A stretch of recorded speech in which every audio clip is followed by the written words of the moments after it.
Okey, baik. Kita ada analisis yang lebih lanjut bersama dengan antara jurulatih yang pernah bersama dengan skuad kebangsaan, B. Satya Naden. Apa khabar, Satya? Khabar baik Akbar. Apa Dan khabar juga semua? Fina Nasum sekali lagi. Okey, baik. Ya, terima. Fina, bagi saya ruang sikit untuk bersama dengan Satya, boleh? Silakan. Jadi, Coach, Tan Cheng Ho meletak jawatan tanpa menunggu postmortem dilakukan, tanpa menunggu laporan daripada bedah siasat itu nanti.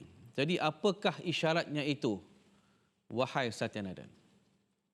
Ya, terlebih dulu saya nak katakan saya salute kepada Tan Chin Ho lah. Okey. Ya, satu tindakan yang berani ya. Tak ramai akan buat seperti itu kerana mungkin ini adalah tekanan dan sebagainya.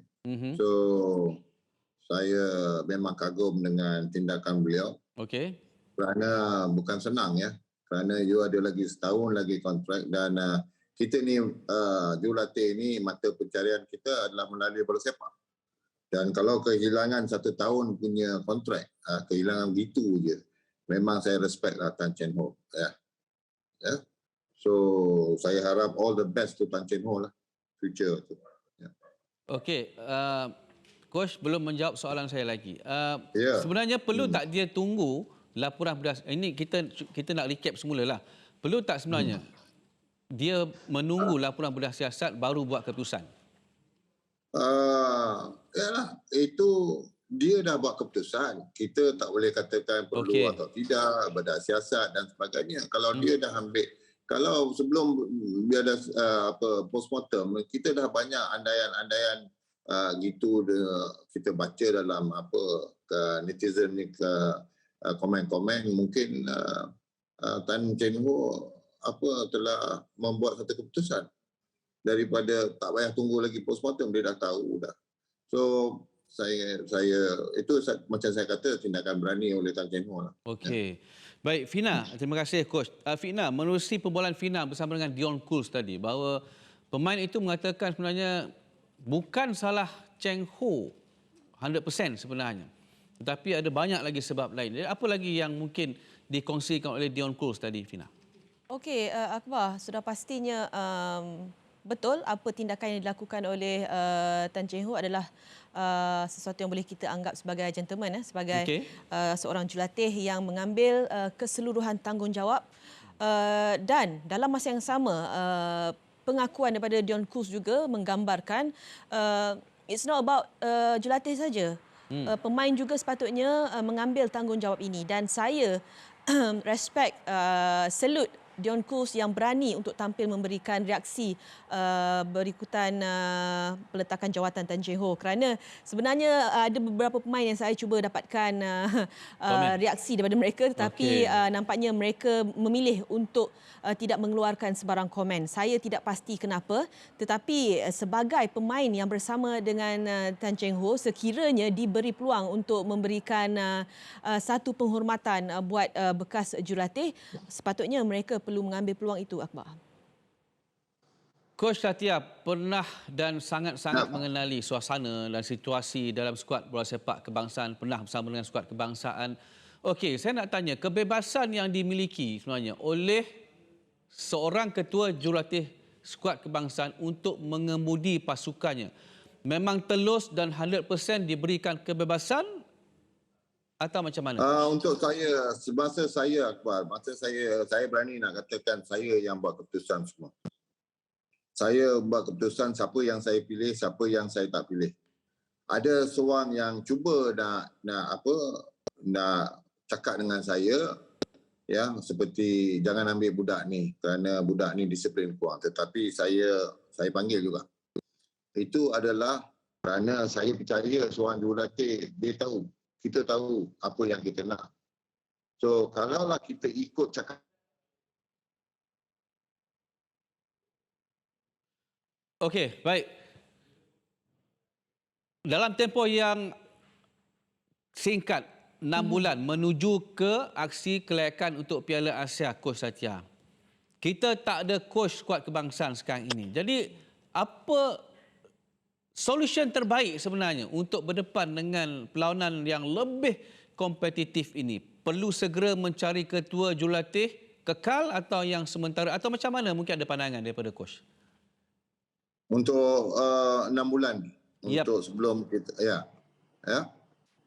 uh, itu terpulang pada pengurusan FAM.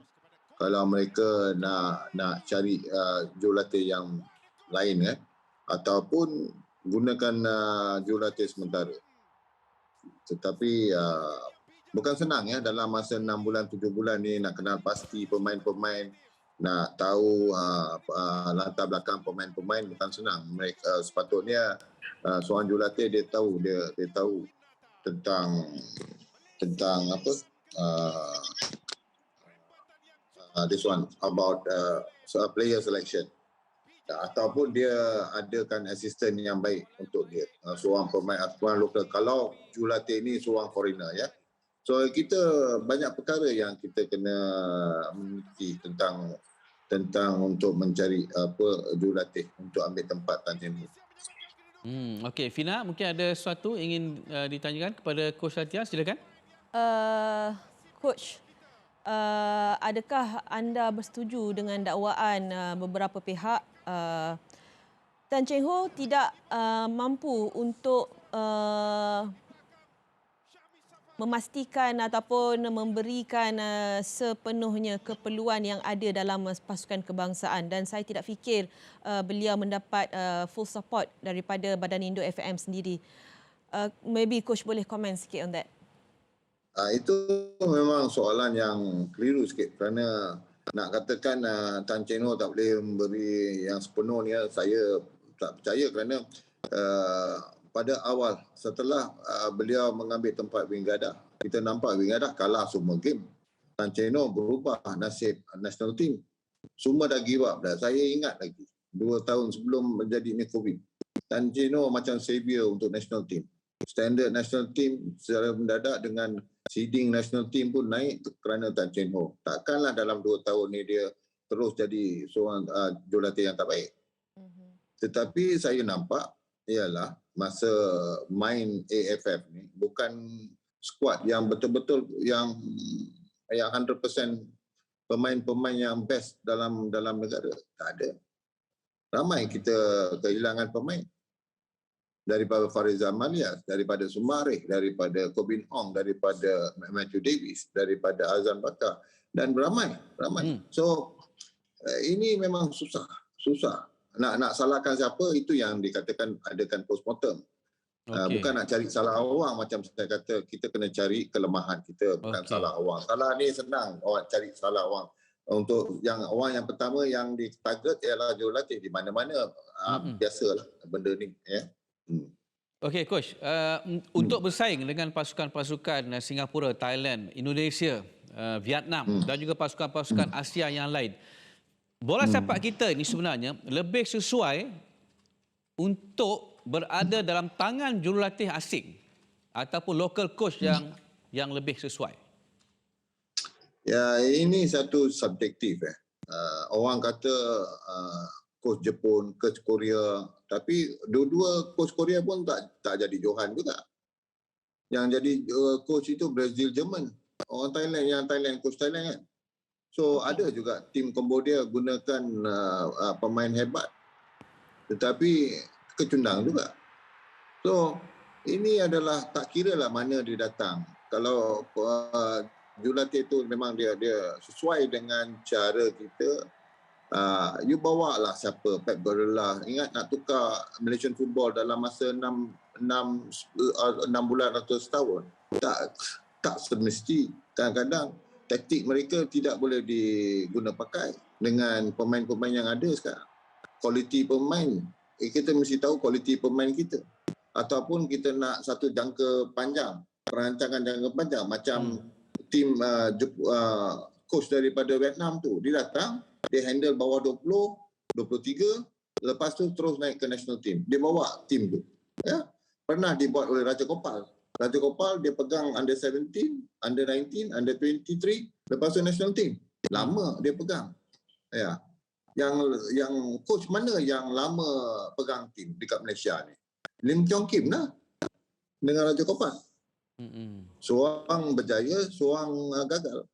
So itulah saya kata ini satu yang kita kena fikir betul. Kita tak ada jawapan yang tu. Kadang-kadang you dapat seorang jurulatih yang betul-betul sesuai dengan senario di bola sepak di sini.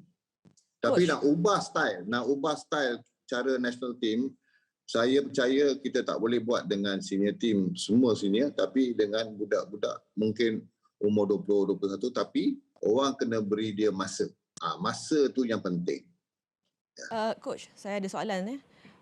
Sebab kita back to 2-3 tahun lepas, FAM dah pun mengumumkan ke mana hala tuju Malaysia dengan F30 dan Piala Asia adalah salah satu target untuk mereka membuktikan Malaysia di landasan yang terbaik lah.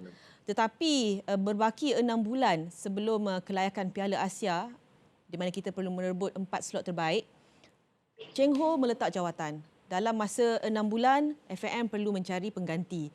Adakah itu menggambarkan situasi yang baik untuk laluan skuad negara muncul di mata ataupun muncul di pentas Asia? Memang tak baik. Memang tak ada kesinambungan ataupun continuity ya. Tetapi kita harus lihat ke depan. So pemilihan jurulatih itu memang penting lah. Dia faham tak F30 apa yang style Malaysia main, macam mana budak-budak main. Itu yang saya kata 6 bulan untuk seorang jurulatih yang datang sini. Kalau jurulatih ini tak pernah kerja di rantau di sini, memang susah. Kerana dalam 6 bulan tak cukup untuk dia kena pasti siapa pemain dengan perangai pemain dan cara kita main. Kita ideologi ni, filosofi ni senang cakap atas blackboard, dia kata di whiteboard ni. Senang je filosofi. Mat Saleh ke siapa datang dia cerita pasal filosofi, orang akan terangkat. Tetapi nak transfer filosofi ke padang ni mengambil masa. Ini mengambil masa. Coach, jika ada lagi peletakan jawatan daripada staf skuad kebangsaan, saya fikir ini adalah sesuatu yang tidak baik, tidak bagus untuk perkembangan skuad negara, kerana saya difahamkan akan ada beberapa staf menyusul mengikuti jejak langkah Tan Cheng Ho selepas ini. Itu saya tak boleh jawab kerana saya lebih cenderung dekat jurulatih lah. Kalau staf-staf lain tu, itu bahagian administration, bahagian orang pengurusan FAM, bukan saya. So staf-staf ni kira orang yang paling penting dalam bola sepak ialah dua ni, ialah pemain dan jurulatih. Macam Dion Cole kata tadi, kita tak boleh salahkan Tan Cheng Ho. Kita mengambil responsibility juga. Player kena ambil responsibility juga. Adakah player ni akan dipanggil semula? Ya. So ini yang keputusan yang akan dibuat oleh jurulatih. Ya. So Dion Cole ialah profesional. Dia profesional. Dia kata don't blame entirely to Tan Cheng Ho. Players have the responsibility. Tapi yang staff lain tu itu responsibility jurulatih lah, head coach. Okey, baik. Terima kasih Coach Ratan Adan kerana sudi berkongsi pandangan bersama dengan kami tentang peletakan jawatan Tan Cheng Ho. Terima kasih sekali lagi Coach. Terima kasih juga kepada Fina Nasrum.